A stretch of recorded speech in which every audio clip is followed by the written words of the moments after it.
정가은 목사님께서 모리아 산의 원리라는 이런 말씀을 하셨죠. 그 부분은 제가 설명을 해드리면, 전에 제가 신앙생활할 때 주님께서 저에게 어떤 장면을 보여주셨습니다.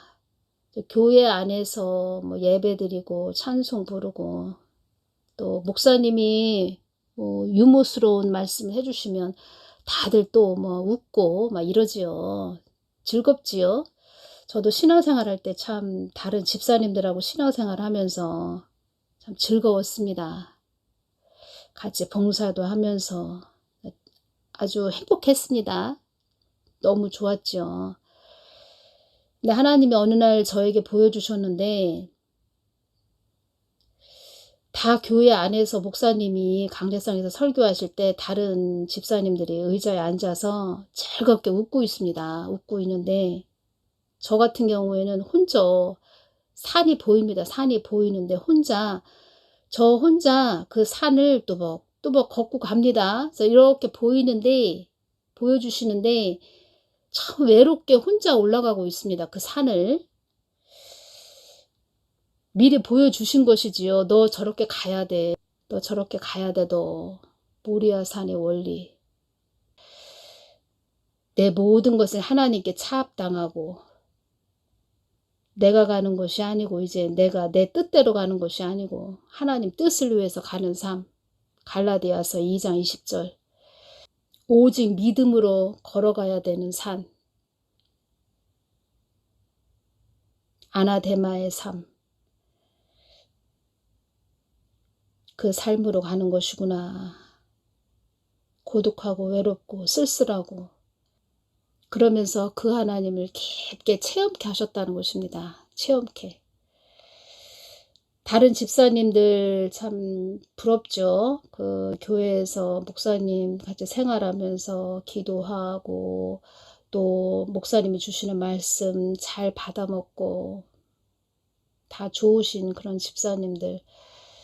그런 집사님들을 다 뒤로 하고 하나님은 외롭게 고독하게 이렇게 이끄셨다는 것입니다.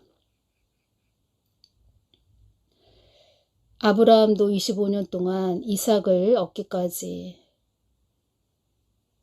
모리아 산의 원리, 하나님의 온전한 하나님의 사람, 하나님의 사람, 우리 육으로 다니는 그 육의 사람인 우리 사람을 영의 사람 만들기 위해서 하나님은 그렇게 아브라함도 이삭을 통해서 25년 동안 훈련을 하셨다는 것입니다. 하나가 된 것이지요. 하나님과 하나가 된 것이지요.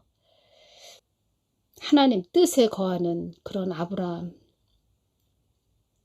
이삭은 또 자기 아버지 아브라함 또 사라의 그들의 그 구전으로 입을 통해서 그 하나님에 대해서 늘 그 하나님에 대해서 느끼고 깨닫고 가슴에 품고 그 하나님이 그런 하나님이시구나.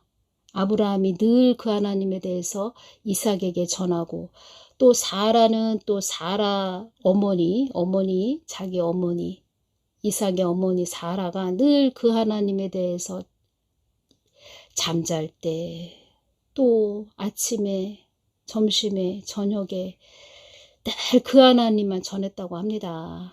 이삭에게. 그러니 이삭은 그 하나님으로 채워진 것이지요.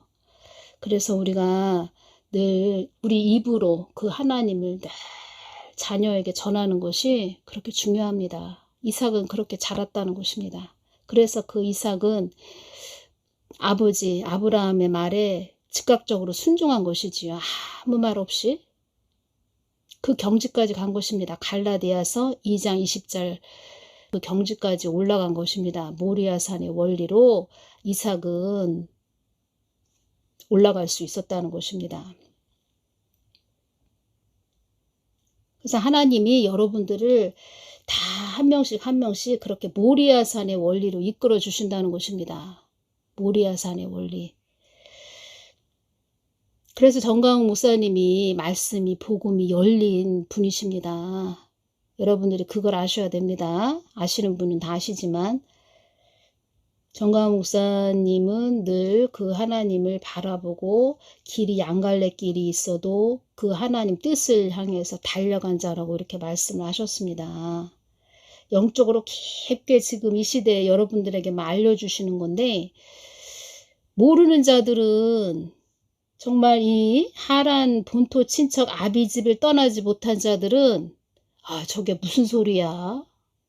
어우, 저 무슨 소리 하는 거야? 벌레들이 하나님 뜻을 알 수 없다. 이런 말씀도 하셨습니다. 벌레들이기 때문에 나의 뜻을 알 수가 없다.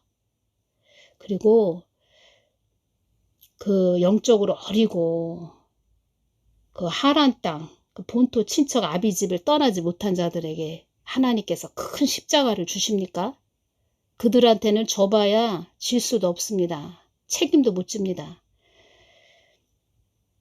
그래서 주님께서 정광 목사님이 그렇게 준비했고 내가 예비했다 이렇게 말씀하신 것입니다. 감사해야 됩니다. 오히려. 그리고 정광 목사님을 위해서 그분도 잘 가시도록 잘 가시겠죠. 그런데 더 잘 가시도록 더 하나님만 주시하면서 가시도록 잘 가시도록 하나님 뜻을 위해서 잘 가시도록 우리가 늘 여러분들이 우리가 들을 수 없는 깊은 우물의 복음의 말씀을 전해주시는 분이기 때문에 그 말씀을 여러분들 심령에 채우지요.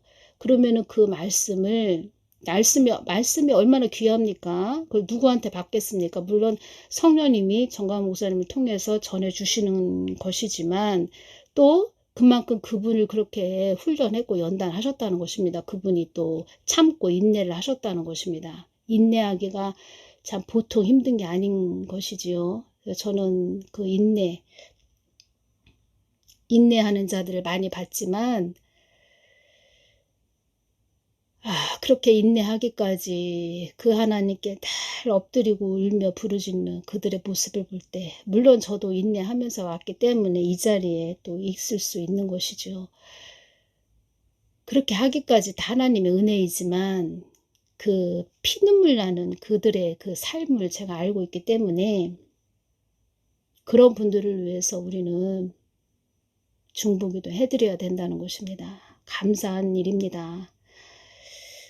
본토 친척 아비집을 떠나지 못한 그 하란 땅에 있는 자들, 그 벌레 같은 자들, 참 이렇게 얘기하면 또 공격이 오겠지만 뭐 저는 제가 이렇게 말씀드리는 것이 아닙니다.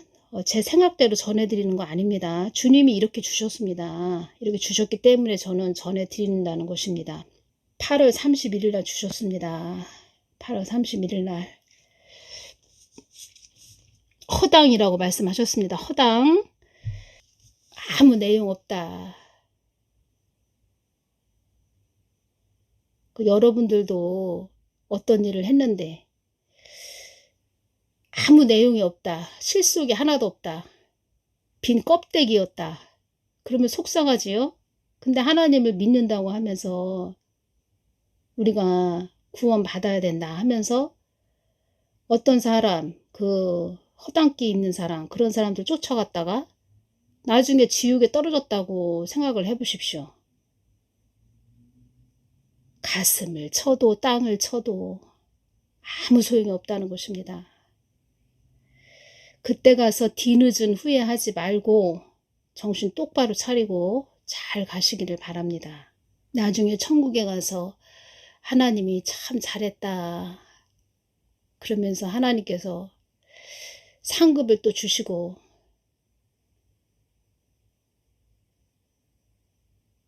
기쁘지요.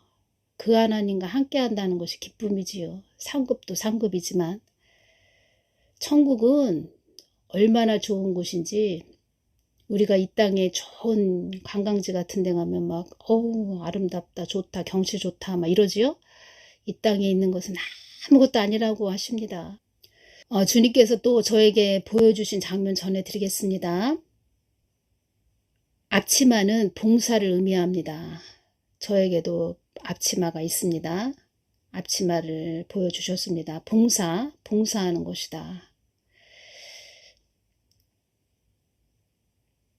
그리고 애국운동도 봉사라고 말씀하셨습니다. 그 지방에서 연세 드신 권사님들, 장로님들 올라오시지요. 그래서 태극기 들고 뭐 더운 날씨에도 막 흔들고 계시지요. 그래서 그분들 다 봉사하시는 곳입니다.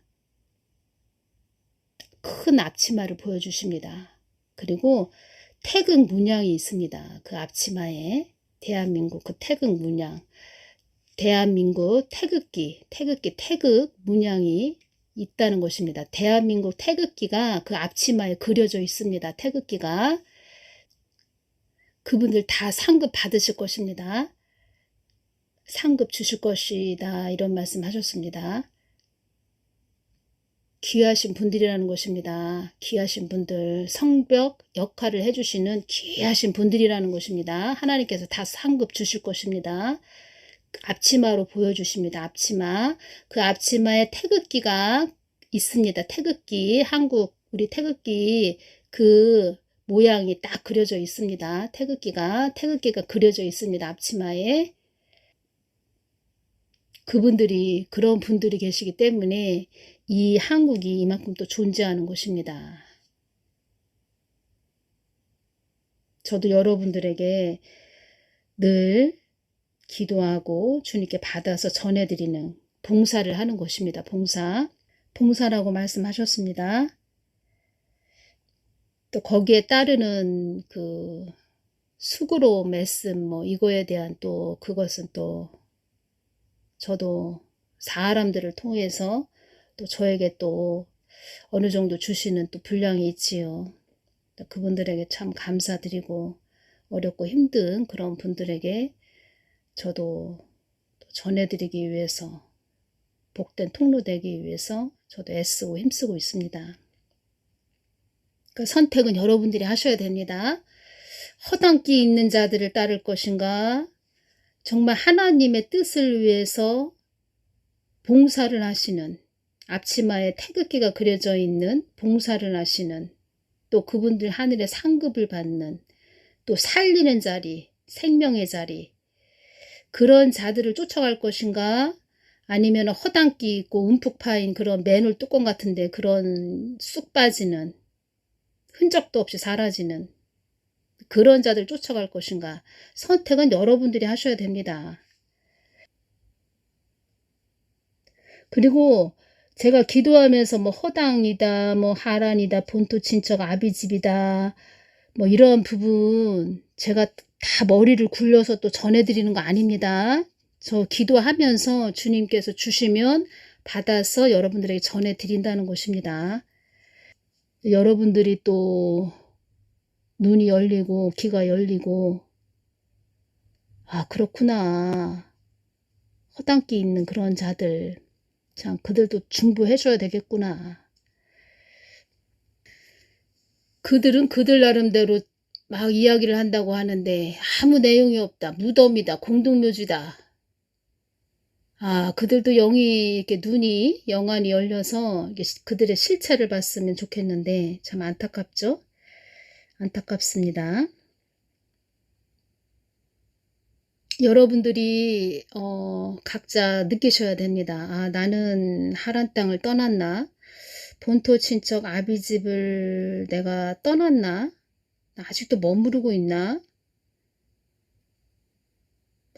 내가 혹시 허당인가? 허당끼가 있는가?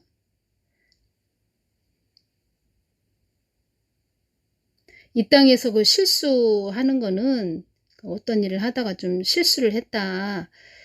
그러면은 뭐 그 일은 다시 하면 됩니다.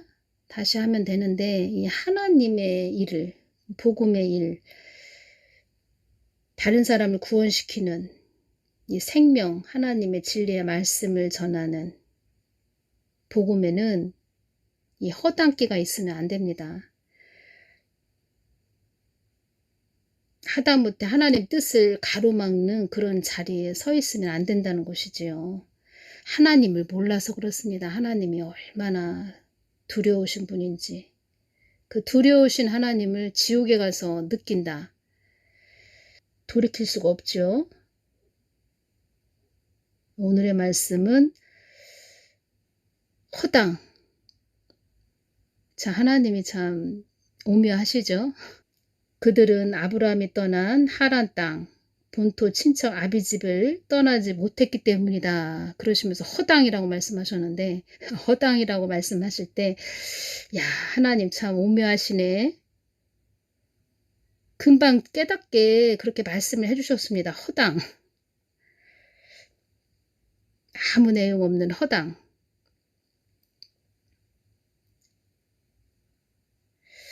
내가 지금 앉아있는 자리가 공동묘지는 아닌가. 내가 어디 무덤가에 앉아있는 그런 자가 아닌가.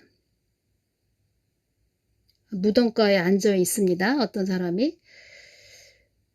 공동묘지에 앉아 있습니다. 공동묘지에 앉아서 그냥 성경 말씀 들고 막 떠든다고 한번 생각을 해보십시오.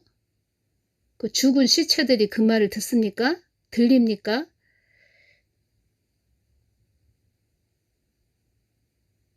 그리고 본인 자신도 죽은 시체가 아닌가. 공동묘지에 앉아있는 그런 자가 아닌가. 가슴에 손을 얹고 생각을 해봐야 된다는 것입니다. 여러분들이 공동묘지에 앉아있는 그런 자를 따라갈 것인가? 생명의 하나님의 뜻을 위해서 가나안 땅에 입성한 그런 자들을 쫓아갈 것인가? 또 여러분들을 위해서 눈물로 기도하고 희생하는 자리에 있는 그런 자들을 따를 것인가? 깊은 우물의 말씀을 주는 그런 자를 쫓아갈 것인가? 선택은 여러분들이 하셔야 됩니다. 오늘은 여기서 마치겠습니다. 감사합니다.